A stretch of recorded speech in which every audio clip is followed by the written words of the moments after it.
سابق وزیر اعظم عمران خان نے متنبہ کیا ہے کہ اگر حکومت نے سپریم کورٹ کے فیصلے کی خلاف ورزی کرتے ہوئے مئی میں الیکشن نہ کروائے تو ہم سب باہر نکلیں گے۔ تحریک انصاف نے سپریم کورٹ کے فیصلے کا خیر مقدم کرتے ہوئے بدھ کو یوم تشکر منایا، جس دوران عمران خان نے خطاب کرتے ہوئے کہا کہ جو پاکستان میں مارشل لا لگوانا چاہتے ہیں انہیں ملک کی کوئی فکر نہیں۔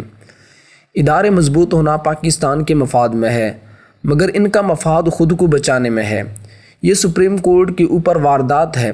یہ سپریم کورٹ کو تقسیم کرنا چاہتے ہیں تاکہ درار پڑنے سے انہیں فائدہ ہو۔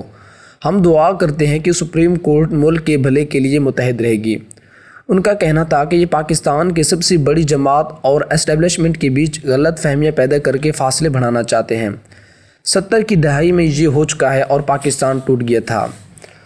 اسٹیبلشمنٹ اور تحریک انصاف کے بیچ ٹکراؤ چاہتے ہیں تاکہ یہ تاثر دیا جائے کہ تحریک انصاف کے خلاف کارروائیوں کے پیچھے فوج ہے اور اسٹیبلشمنٹ کے بیچ نفرتوں سے ملک کو فائدہ نہیں ہوگا۔ اسٹیبلشمنٹ سے پوچھتا ہوں، الیکشن اکتوبر میں کرانے سے پاکستان کو کیا فائدہ ہوگا؟ اکتوبر تک کیا روڈ میپ ہے کہ ملک کے حالات بہتر ہو جائیں گے؟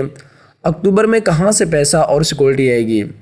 عمران خان نے متنبہ کیا کہ اگر حکومت نے الیکشن نہ کروانے کی کوشش کی، سپریم کورٹ کے فیصلے عین کے خلاف گئے تو ہم سب باہر نکلیں گے۔ ابھی سے اپنی تیاری کر لیں۔ ہم نے الیکشن کی تیاری شروع کر دی ہے۔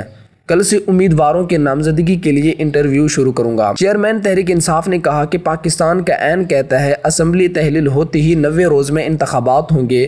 یہ ضمنی الیکشن میں الیکشن کمیشن اور اسٹیبلشمنٹ کی حمایت کے باوجود ہار گئے تھے۔